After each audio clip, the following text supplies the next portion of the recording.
Honourable governor साहब से हम सबका मिलना हुआ, जिसमें दार्जिलिंग कालिम्पोंग हिल्स के गोरखा एलायंस के करीब 8 पार्टियों के प्रतिनिधि उनके साथ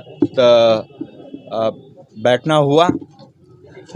हमारा गवर्नर साहब के साथ मिलने का मुख्य विषय पंचायत चुनाव को लेकर के था। हम सब जानते हैं कि पिछले दिनों किस तरह से जो है चोपड़ा के अंदर में हिंसा हुई, किस तरह से सिलीगुड़ी में party office, BJP party office को जलाया गया, और आज जिस तरह से पहाड़ के अंदर में वातावरण को दूषित करने का काम टीएमसी और उनके सहयोगी द्वारा हो रहा है। इतना ही नहीं, खुलेआम जो है सांसद को धमकी दिया जा रहा है। हमारे जो अलायंस पार्टी के जो कैंडिडेट है उनको धमकाया जा रहा है, उनको पैसे का लालच दिया जा रहा है, जो पैसा भ्रष्टाचार से उनके पास है,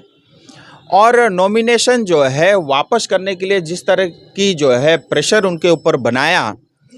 और आज जो है जिस तरह से खुलेआम पब्लिक को धमकाया जा रहा है कि अगर आप वोट देने जाओगे तो सड़क का पैसा आपको देना पड़ेगा,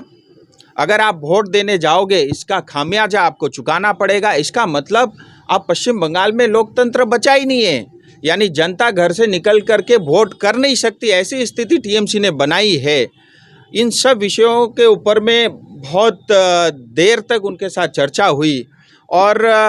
हमने एक प्रमुख मांग जो है गवर्नर साहब के साथ रखी है कि इस पंचायत चुनाव के अंदर में सभी बूथों में सेंट्रल फोर्स डेवलपमेंट होना चाहिए। और उसके अलावा जो एक और विषय जो सबसे महत्वपूर्ण विषय था, हमने उनसे ये निवेदन किया है कि जो सेंट्रल फोर्स डेवलपमेंट होगा वो चुनाव होने के 6 सप्ताह तक वहीं पे रहे, क्योंकि जो हिंसा होती है 2021 में भी हमने देखा, चुनाव होने के बाद